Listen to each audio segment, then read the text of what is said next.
नमस्ते दोस्तों, स्वागत है हमारे चैनल में जहां हम आपको सफलता की ओर ले जाने वाली अद्भुत विचारों से रूबरू कराते हैं। आज हम चर्चा करेंगे नेपोलियन हिल की प्रसिद्ध किताब सक्सेस लिमिटलेस की। नेपोलियन हिल एक प्रसिद्ध अमेरिकी लेखक और प्रेरक वक्ता थे जिन्होंने थिंक एंड ग्रो जैसी अद्भुत किताबें लिखी। सक्सेस लिमिटलेस उनकी एक और महत्वपूर्ण किताब है जिसमें उन्होंने सफलता के असीमित सूत्र बताए हैं। इस किताब का मुख्य उद्देश्य है हमें यह सिखाना कि हम अपनी सोच और दृष्टिकोण को बदलकर जीवन में हर प्रकार की सफलता प्राप्त कर सकते हैं। अब बात करते हैं उन प्रमुख सिद्धांतों की जो सक्सेस लिमिट में बताए गए हैं। सबसे पहला सिद्धांत है स्पष्ट लक्ष्य निर्धारण करना। अगर आपके पास स्पष्ट और विशिष्ट लक्ष्य नहीं है तो आप अपनी ऊर्जा और समय का सही दिशा में नहीं लगा पाएंगे। उदाहरण के लिए थॉमस एडिसन का जीवन देखिए। कई बार विफल होने के बावजूद उन्होंने कभी हार नहीं मानी और आखिरकार बल्ब का आविष्कार किया। यह उनकी असीमित सोच और अदम्य संकल्प का ही परिणाम था। इसी तरह हम भी अपनी सोच को सकारात्मक रखते हुए अपनी लक्ष्यों को प्राप्त कर सकते हैं। अगर आप एक सफल व्यवसायी बनना चाहते हैं तो सबसे पहले आपको यह तय करना होगा कि आप किस प्रकार का व्यवसाय करना चाहते हैं, उसमें कितना निवेश करना चाहते हैं और आप कहां तक उस लक्ष्य का हासिल करना चाहते हैं। दूसरा सिद्धांत है सकारात्मक मानसिकता बनाए रखना। हमारी सोच का हमारी सफलता पर गहरा प्रभाव पड़ता है। सकारात्मक सोच न केवल हमें विपरीत परिस्थितियों से लड़ने की ताकत देती है बल्कि हमें अपने लक्ष्यों की ओर बढ़ने के लिए प्रेरित भी करती है। सचिन तेंदुलकर, जिन्हें क्रिकेट का भगवान के रूप में जाना जाता है, का कद केवल 5 फीट 5 इंच है। उनके छोटे कद को लेकर कई लोगों ने संदेह व्यक्त किया वे अंतर्राष्ट्रीय क्रिकेट में सफल हो पाएंगे या नहीं, लेकिन सचिन ने सकारात्मक सोच ने उन्हें अडिग बनाए रखा और यह साबित कर दिया कि यह उनका कद सफलता की राह में रुकावट नहीं बन सकता।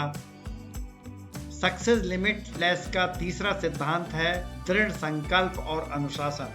किसी भी लक्ष्य को हासिल करने के लिए दृढ़ संकल्प और अनुशासन की बेहद जरूरी है।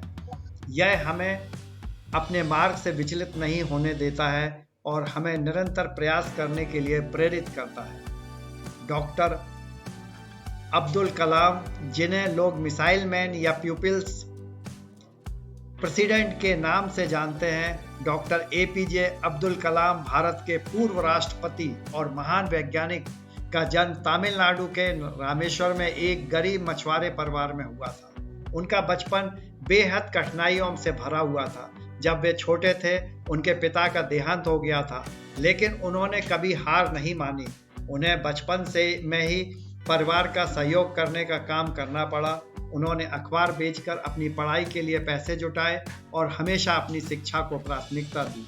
नेपोलियन हिल ने अपने सिद्धांतों में कहा है सफलता के लिए यह जरूरी है कि हम अपने लक्ष्य को लिखें और बार बार पढ़ें। इससे हमारा दिमाग उस लक्ष्य पर फोकस करता है और हमें उस ऊर्जा की दिशा देता है जो हमें सफल बनाने के लिए चाहिए।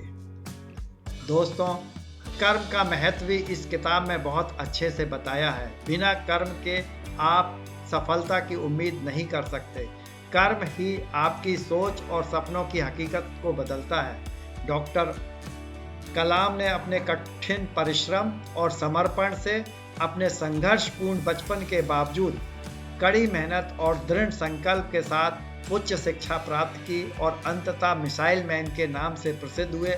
उन्होंने भारत के अंतरिक्ष और मिसाइल कार्यक्रम में महत्वपूर्ण योगदान दिया। अंत में आत्मविश्वास का ये 5वां सिद्धांत नेपोलियन हिल ने लिखा है कि सफलता के लिए आत्मविश्वास बहुत जरूरी है। अगर आप खुद पर विश्वास नहीं करेंगे तो दुनिया भी आप पर विश्वास नहीं करेगी। यहाँ मैं आपको एक प्राचीन कहानी सुनाता हूँ। एक बार एक शेर के बच्चे को भेड़ के झुंड पालने लगा। वह खुद को भेड़ समझने लगा और डरपोक हो गया। एक दिन जंगल के राजा शेर ने उसे देखा और उसे उसकी असली पहचान बताई। जैसे ही उस बच्चे को अपनी असली शक्ति का एहसास हुआ, उसने डर को छोड़कर शेरों का राजा बनने का फैसला किया। इस कहानी से यह सीख मिलती है कि आत्मविश्वास हमें हमारी असली ताकत का एहसास कराती है। तो दोस्तों, यह थी नेपोलियन हिल की सक्सेस लिमिट की संक्षिप्त समरी। इस किताब के सिद्धांत ने केवल हमें जीवन में सफलता की दिशा दिखाई है, बल्कि हमें यह भी सिखाया कि सफलता की कोई सीमा नहीं होती। अगर आप भी इन सिद्धांतों को अपने जीवन में अपनाएंगे तो सफलता आपके कदमों में होगी। अगर आपको यह वीडियो पसंद आया हो तो उसे लाइक करें, शेयर करें और हमारे चैनल को सब्सक्राइब करना ना भूलें। साथ ही अपने विचार कमेंट में साझा करें। अगली बार फिर मिलेंगे एक नई प्रेरणादायक कहानी और नए विचारों के साथ। तब तक के लिए अपना ख्याल रखें और सफल बनें। नमस्कार।